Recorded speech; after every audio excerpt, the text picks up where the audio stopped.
오늘날 우리는 그 어느 시대보다도 다툼과 갈등이 만연한 시대를 살아가고 있습니다. 지금도 저 우크라이나와 러시아는 서로 총을 쏘며 피를 흘리며 싸우고 있지요. 또 미국과 중국은 보이지 않는, 총은 겨누지 않았지만 그야말로 전쟁과 같은 상황 가운데 서로 다투고 있습니다.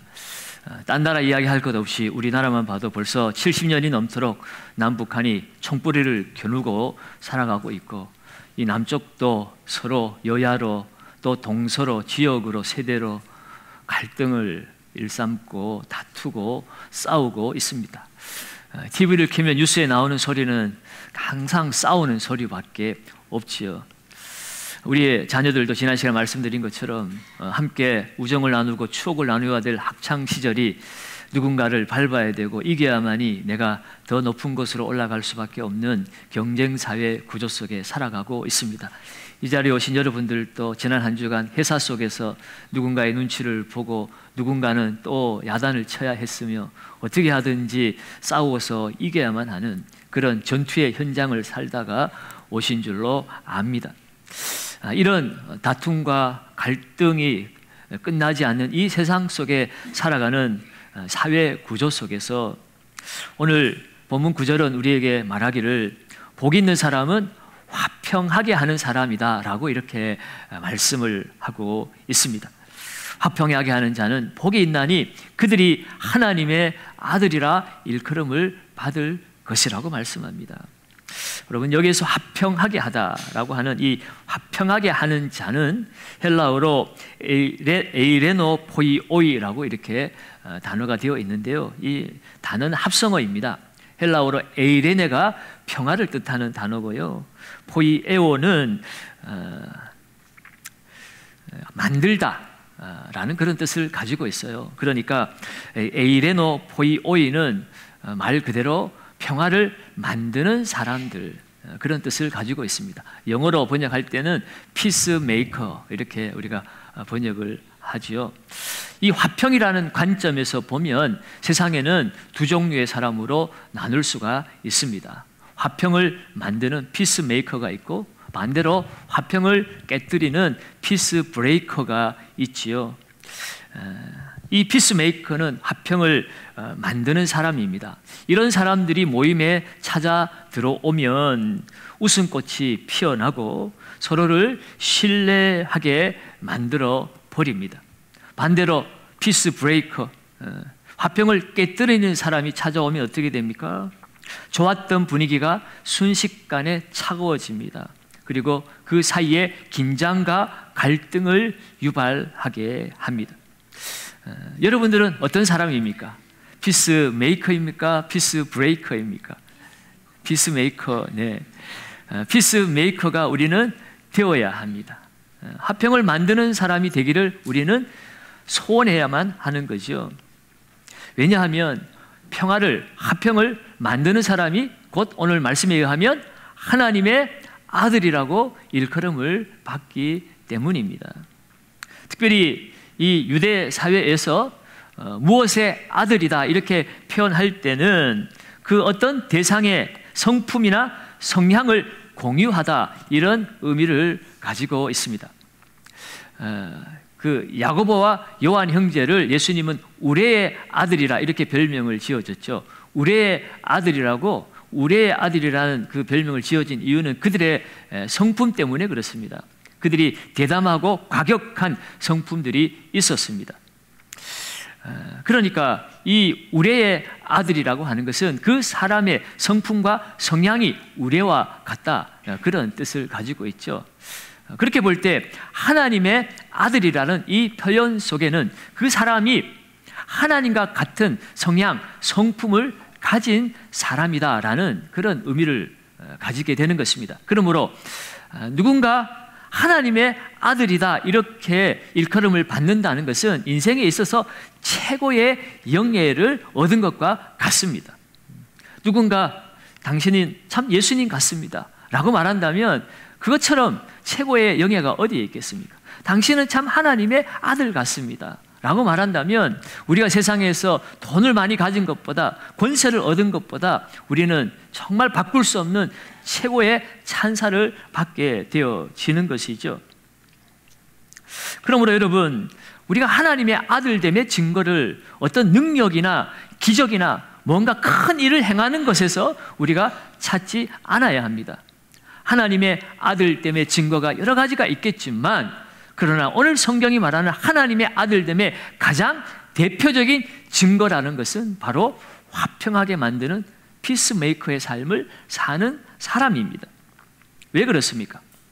평화는 하나님의 성품이기 때문에 그렇습니다.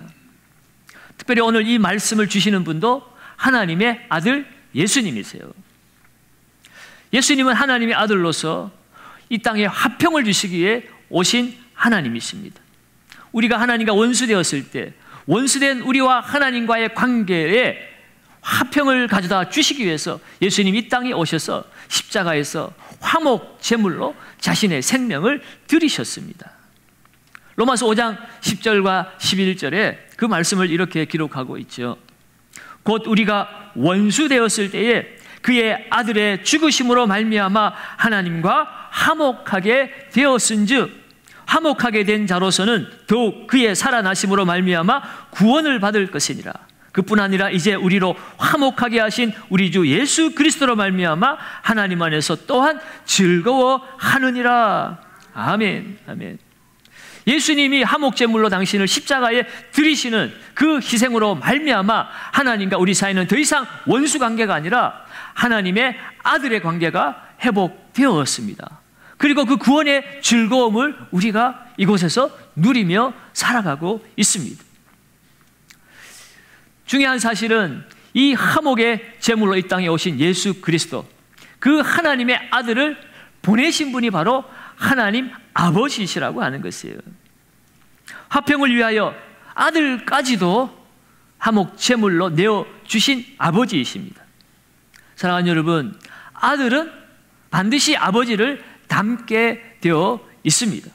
무엇 하나라도 닮아야 아들이죠. 염상섭은 찾다가 발가락이 닮았네. 어떻게 하든지 내 아들인 것을, 하나라도 닮은 것을 찾아내잖아요. 여러분, 아들은 아버지를 닮아야 합니다. 하나님을 닮지 않으면 우리가 하나님의 아들이라고 말할 수가 없습니다. 오늘 저와 여러분들은 하나님의 아들입니다. 요한복음 1장 12절에 영접하는 자 곧 그 이름을 믿는 자들에게는 하나님의 자녀가 되는 권세를 주셨으니, 오늘 저와 여러분들은 하나님의 아들과 딸이 되었습니다.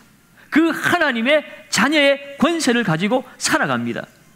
그렇다면 여러분, 우리는 자녀의 권세만을 생각할 것이 아니라 그 하나님의 자녀로서 아버지를 닮아가는 삶을 또한 우리는 살아야 합니다. 그래야만이 우리가 진정한 하나님의 아들이라고 말할 수가 있습니다. 화평의 하나님을 닮아서 화평하게 하는 삶을 살 때에 진정으로 우리는 하나님의 아들이라고 불릴 수가 있다는 것이에요. 그런데 문제는 여러분, 이 화평이라고 하는 것, 평화라고 하는 것이 가만히 있어서 저절로 만들어지는 것은 아니라는 것이 문제입니다. 화평을 만드는 삶에는 수고가 따르고 희생이 따릅니다. 싸우지만 희생하는 것이에요. 갈등이 있지만 양보하는 것입니다. 내 이익을 챙기기보다는 내가 먼저 용납하고 배려하고 이해받기보다는 이해하려고 하는 삶, 그러한 수고와 희생이 따라올 때에 화평도 찾아옵니다. 여러분, 공동묘지에 가면 다툼이나 갈등이나 싸움이 있습니까? 없습니다. 조용합니다. 그렇다고 해서 이 공동묘지에 평화가 가득하군요 라고 말하지 않습니다. 그냥 다 죽었기 때문에 조용한 것뿐이지, 평화가 있다는 것은 갈등이 있지만 평화가 만들어지는 것을 말하는 것이에요. 그러므로 오늘 성경이 말하는 화평하게 하는 자라고 말할 때, 이 화평하게 하는 자들은 단순히 평화를 사랑하는 자를 말하는 것이 아닙니다. 평화를 지키자는 것을 말하는 것이 아닙니다. 갈등이 있지만, 다툼과 오해의 소지가 있지만 내가 먼저 배려하고, 내가 먼저 오래 참고, 내가 먼저 희생하고, 내가 먼저 용납하고, 내가 먼저 양보하는 삶의 자세를 통하여서 능동적으로 화평을 내가 만들어가는 삶을 오늘 화평하게 하는 삶, 피스메이커의 삶이라고 말하고 있습니다. 여러분, 성경에 보면 아브라함이 바로 그런 화평을 만들어가는 삶을 살았습니다. 하나님의 명령을 따라 이방 나라, 이 가나안 땅으로 그는 삶을, 자리를 옮겼습니다. 그 이방 땅에 살면서 이 아브라함은 그 이방 사람들 눈에 갈등하고 다투고 싸우는 모습을 보이고 싶지 않았습니다. 그래서 창세기 13장에 가면 이 아브라함의 소유가 많아졌을 때 그가 함께 데리고 온 조카 롯과 갈등이 생기게 되었습니다. 그때 아브라함이 조카 롯에게 뭐라고 얘기합니까? 네가 좌하면 내가 우하고 네가 우하면 내가 좌하리라. 아브라함은 롯에게 얼마든지 자신의 기득권을 주장할 수 있는 위치에 있었고, 또 얼마든지 그렇게 말할 수 있는 그런 삶을 살았습니다. 불쌍한 조카를 데려다가 길러주지 않았습니까? 그럼에도 불구하고 괜히 다투고 싸우는 모습을 통하여 이방 사람들에게 그것이 비춰져서 하나님의 영광을 가릴까봐 그런 양보를 했어요. 희생했어요. 수고했어요. 그의 아들 이삭도 그러한 삶을 살게 되죠. 창세기 26장에 가면 그랄 목자들이 아브라함 때 파놓은 그 우물을 이삭이 다시 파내니까 찾아와가지고 그 우물을 메꾸고 방해하고 또 우물을 빼앗기도 합니다. 그때마다 이삭은 그 그랄 목자들과 다투지 않았습니다. 양보했습니다. 그것을 내어줬습니다. 그리고 다른 곳에 가서 또 우물을 팠습니다. 그때마다 우물을 하나님 터뜨려 주시는 거예요. 나중에는 이 그랄 사람들이 방해하다 그들이 깨닫게 됩니다. 아, 이 이삭은 하나님이 함께 하시는 사람이구나. 그렇게 스스로 인정하고 찾아와서 너희와 우리가 동맹을 맺자라고까지 이야기를 합니다. 이삭은 연약한 사람이었지만 그와 함께하는 하나님을 두려워한 것이에요. 여러분, 이것이 화평을 만들어가는 사람의 능력입니다. 반대로 성경에는 이 화평을 깨뜨리는 피스 브레이크의 삶을 산 사람들도 심상치 않게 등장을 하고 있습니다. 사사기 8장에 가면 기드온이 사사로 활동을 할 때에 미디안이 쳐들어왔습니다. 그때는 왕이 없었으니까 기드온이 일어나서 사람들을 모아서 함께 이 미디안을 물리쳤습니다. 그래서 이스라엘 백성들이 기드온을 좋아했어요. 그런데 그 전쟁에 참여하지 않은 한 지파가 있었습니다. 에브라임 지파였어요. 그들이 나중에 전쟁이 다 끝난 다음에 기드온에게 찾아와서 이렇게 불평을 합니다. 사사기 8장 1절입니다. 에브라임 사람들이 기드온에게 이르되 내가 미디안과 싸우러 갈 때에 우리를 부르지 아니하였으니 우리를 이같이 대접하면 어찌 됨이냐 하고 그와 크게 다투는지라. 기드온은 분명히 전국의 모든 이스라엘 지파에게 지금 미디안과 싸워야 되겠으니 다 나와서 출전하라고 다 기별을 보냈습니다. 다른 모든 지파들이 다 함께 참여했지만 에브라임 지파 사람들은 참여하지 않았습니다. 자원하지 않았어요. 그런데 나중에 전쟁이 끝난 다음에 찾아와가지고는 왜 우리만 빠뜨렸느냐라고 시비를 걸고 싸움을 하는 사람들입니다. 여러분, 이것이 한 번으로 끝났으면 한 번의 해피닝으로 우리가 인정할 수 있습니다. 그런데 나중에 이 사람들이 똑같은 짓을 또 하게 됩니다.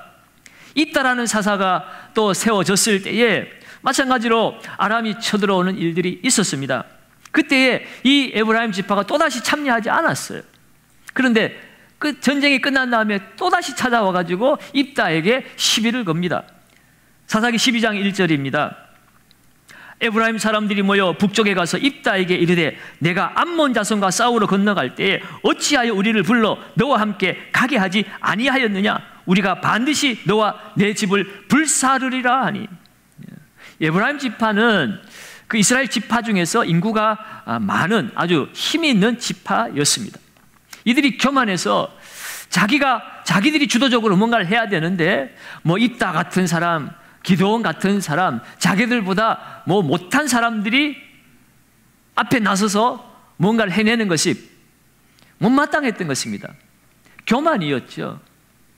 이때도 마찬가지입니다. 입다는 기생의 아들 출신이었어요. 출신이 별로 좋지 않았습니다. 그러다 보니 입다를 무시한 거죠. 입다 네 같은 게 우리의 지도자가 될 수 있느냐라고 자기들의 그 지파의 강성함을 믿고 뒤로 빠지고 있다가 정작 입다가 전쟁에 승리를 하고 백성들에게 인기를 얻으니까 또다시 와서 시비를 걸고 있는 것이에요. 여러분, 결국 시기심이라고 하는 것, 또 내 안에 있는 교만과 욕심 같은 것들이 결국 불평을 만들고 화평을 깨뜨리는 피스 브레이커의 삶으로 우리를 이끌어 간다는 것이에요. 여러분, 특별히 평화를 만드는 사람은 하나님의 아들이지만 반대로 평화를 깨뜨리는 사람은 하나님의 아들이 아니면 누구의 아들이 되겠습니까? 누구나 잘 알고 계시네. 마귀의 아들이 되는 것이에요. 예. 마귀의 역할이 무엇입니까? 분쟁을 만들고 평화를 깨뜨리는 역할입니다.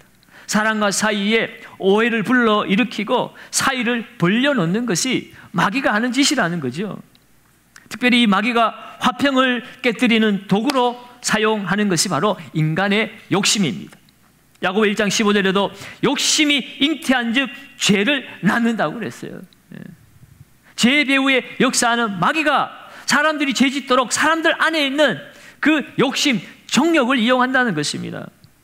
잠언 28장 25절에도 욕심이 많은 자는 다툼을 일으키나 라고 얘기하고 있죠.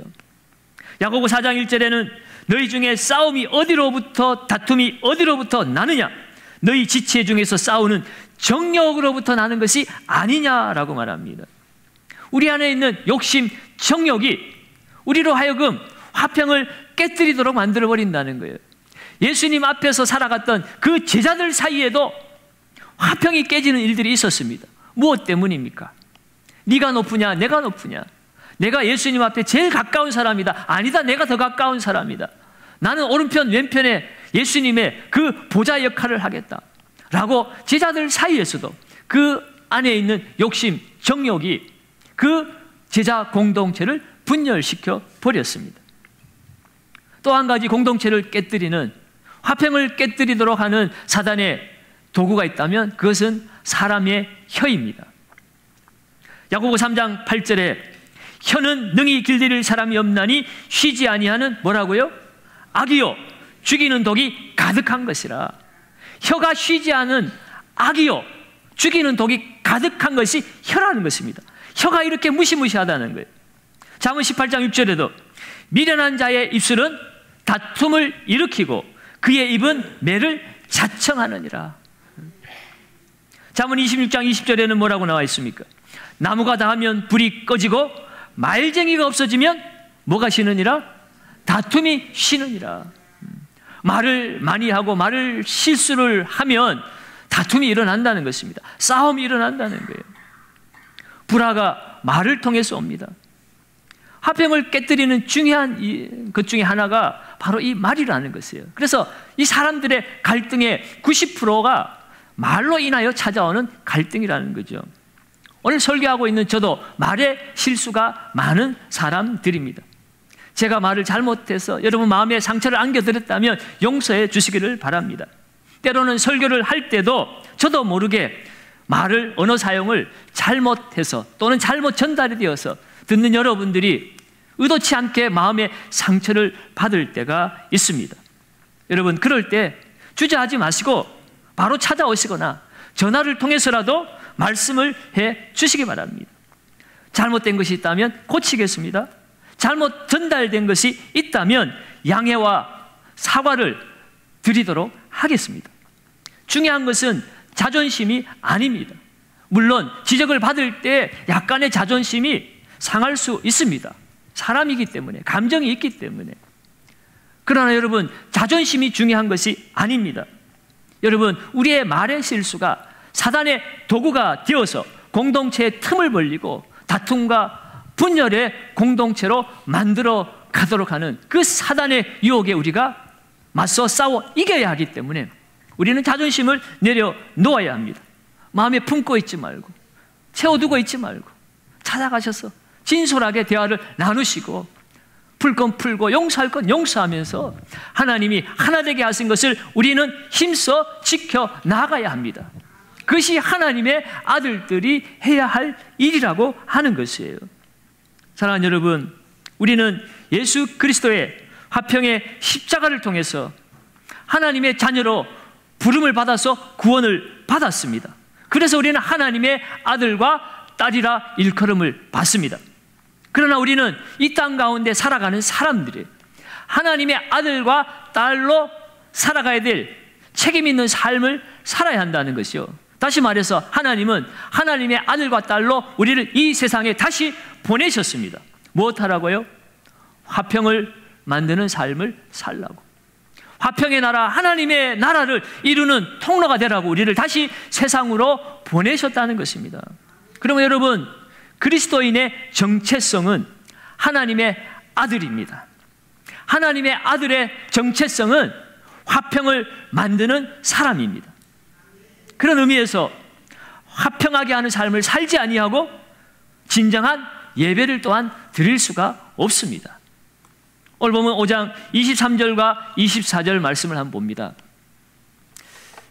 같이 한번 읽어봅니다.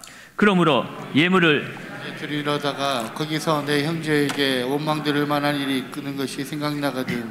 예물을 제단 앞에 두고 먼저 가서 형제와 화목하고 그 후에 와서 예물을 드리라. 아멘. 하나님 앞에 예배를 드리기를 원한다면 먼저 형제와 가서 화평한 이후에 와서 예배 드리라고 말씀하고 있는 것이에요. 화평은 형제뿐만 아니라 원수 사이에서도 이루어 가야 하는 것이 하나님의 아들들의 화평을 만드는 삶입니다. 마태복음 5장 44절에는 또한 뭐라고 이야기하고 있습니까? 44절 읽어봅니다. 나는 너희에게 이르노니 너희 원수를 사랑하며 너희를 핍박하는 자를 위하여 기도하라. 아멘. 오늘 새벽에도 말씀드렸다시피 원수이지만 나를 핍박하는 사람이지만 그를 사랑하고 기도하라는 것이에요. 그가 나를 대적할지라도 나는 대적하지 않고 기도하겠다는 것입니다. 그가 나를 미워하지만 나는 사랑하겠다는 것이에요. 그것이 그리스도인으로서 하나님의 아들들이 해야 할 일이라고 말합니다. 오늘 새벽에 다윗과 압살롬의 전쟁에서 다윗이 이길 수밖에 없었던 이유가 무엇입니까? 압살롬은 다윗을 죽이는 것이 목표였지만 다윗의 목적은 압살롬을 살리는 것이 이 전쟁의 목적이었어요. 젊은 압살롬을 너그러이 대우하라. 살려주라는 거예요. 지금 철이 없어서 저렇게 날뛰고 있지만 그러나 우리의 삶의 목적은 죽이는 것이 아니라 살리는 것이라는 것입니다. 여러분, 이러한 삶을 사는 자들이 하나님의 아들이요, 하나님의 아들이기에 우리는 이 땅 가운데 승리하는 삶을 살게 되어지는 것입니다. 하나님의 아들들이 승리할 때는 세상이 도와준다고 그랬잖아요. 똑같은 숯불이지만 대적들에게는 그 숯불이 그들을 죽이는 숯불이었지만 하나님의 백성들에게는 살리는 숯불이었습니다. 여러분, 우리는 하나님의 아들 때문에 증거가 하나님을 통하여서 나타나게 되어집니다. 우리가 이렇게 원수를 사랑하고 기도하는 삶을 살 때에 45절은 뭐라고 증거합니까? 이같이 한즉 하늘에 계신 너희 아버지의 아들이 되리니라고 이야기합니다. 화목하게 하는 삶을 사는 자가 하나님의 아들이 됨이라고 말씀합니다. 사랑하는 여러분, 하나님 아버지와 그 하나님의 아들들이 함께 살아가는 하나님의 나라는 화평의 나라, 평화의 나라입니다. 장차 회복될 그 하나님의 나라에 대해서 예언되어진 구약의 말씀이 있지요. 이사야 2장 4절 말씀입니다. 한번 읽어봅니다. 그가 열방 사이에 판단하시며 많은 백성을 판결하시리니 무리가 그들의 칼을 쳐서 보습을 만들고 그들의 창을 쳐서 낫을 만들 것이며 이 나라와 저 나라가 다시는 칼을 들고 서로 치지 아니하며 다시는 전쟁을 연습하지 아니하리라. 칼과 창이 사라지는 나라, 전쟁을 하지 않는 평화의 나라가 하나님의 나라라고 하는 것입니다. 이사야 11장 6절에서 8절도 한번 읽어볼까요? 네, 같이 한번 읽습니다. 그때에 이리가 어린 양과 함께 살며 표범이 어린 염소와 함께 누우며 송아지와 어린 사자와 살찐 짐승이 함께 있어 어린 아기에게 끌리며 암소와 곰이 함께 먹으며 그것들의 새끼가 함께 엎드리며 사자가 소처럼 풀을 먹을 것이며 젖먹는 아이가 독사의 구멍에서 장난하며 젖된 어린아이가 독사의 굴에 손을 넣을 것이라. 아멘, 아멘. 지금 이 세상에서 우리가 맛볼 수 없는 평화의 나라, 그 나라에 대해서 표현하고 있습니다. 여러분, 이 나라는 이 땅에서 이루어지지 않는 정말로 완전한 하나님의 나라가 이루어졌을 때 이루어지는 하나님의 나라의 모습이지만, 그러나 이 하나님의 나라를 우리는 이 땅 가운데서 이루어 가야 합니다. 내 마음 안에 있는 칼을 치는 것입니다. 내 마음 안에 있는 맹수와 같은 미움과 증오와 분노를 우리는 평화로 바꾸어 낼 때에 오늘 이 땅 가운데서도 장차 우리가 누리게 될 그 하나님의 평화의 나라를 이 땅 가운데서 우리는 맛보며 누리며 살아갈 수가 있습니다.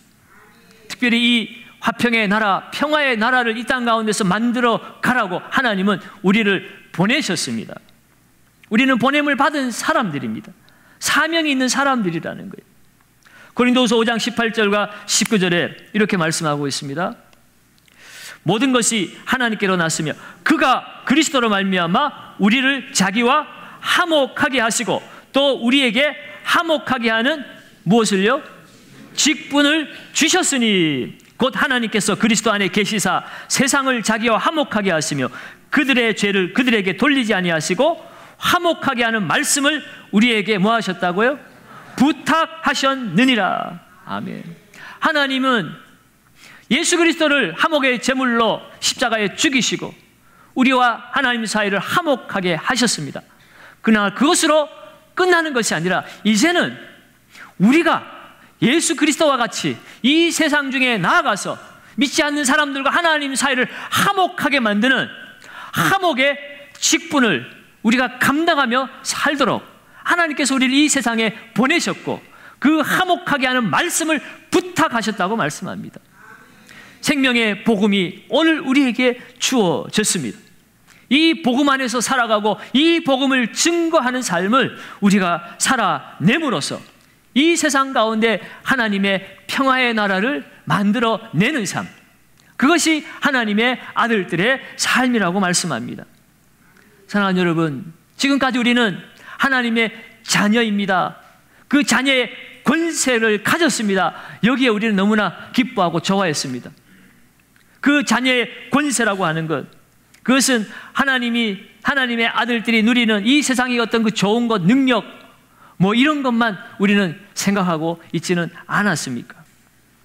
우리가 아들로서 받을 복만 생각한 것은 아닙니까? 우리는 하나님의 아들로서 권세가 있고 장차 누릴 복들이 우리 가운데 있지만, 그러나 그 전에 먼저 하나님의 아들들로서 살아내야 될 책임이 있다는 사실을 오늘 이 말씀을 통하여 다시 한번 우리의 마음에 새겨야 하는 것입니다. 그 책임은 바로 화평하게 만드는 삶, 피스메이커의 삶입니다.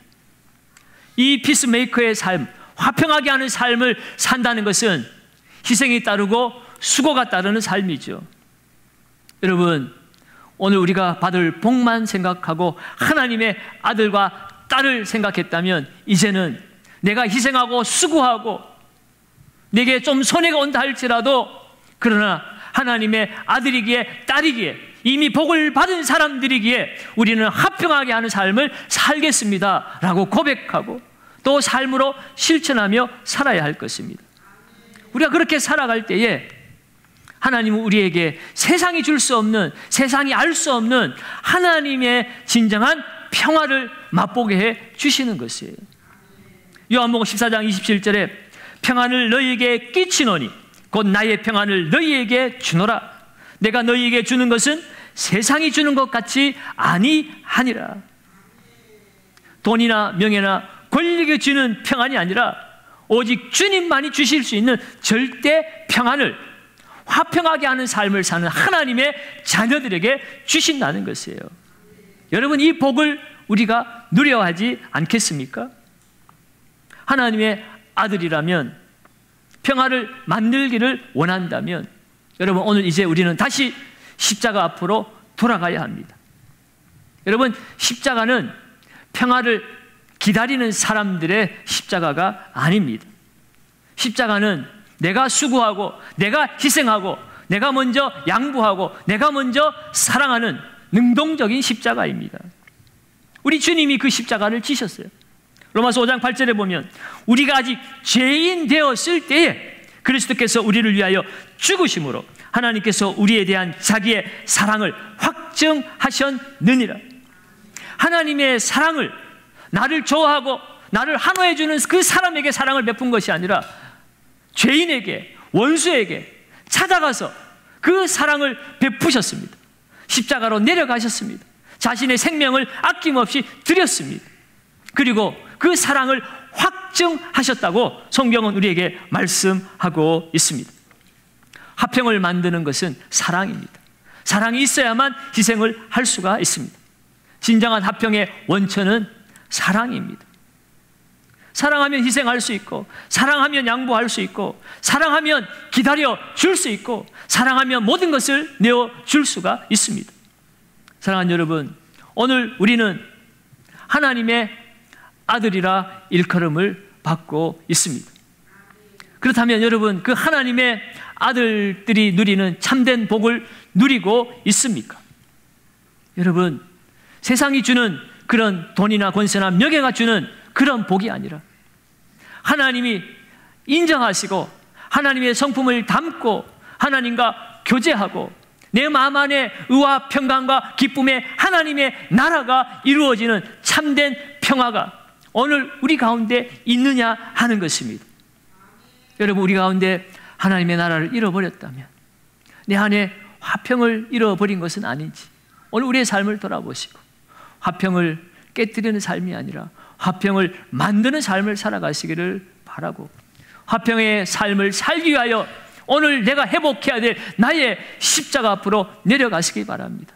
주님과 같이 함께 사랑하고 희생하고 섬기면서 화평을 만들어내므로 하나님 앞에서, 사람 앞에서 하나님의 아들이라 일컬음을 받는 귀한 행복자의 삶을 살아가시기를 예수님의 이름으로 축원드립니다.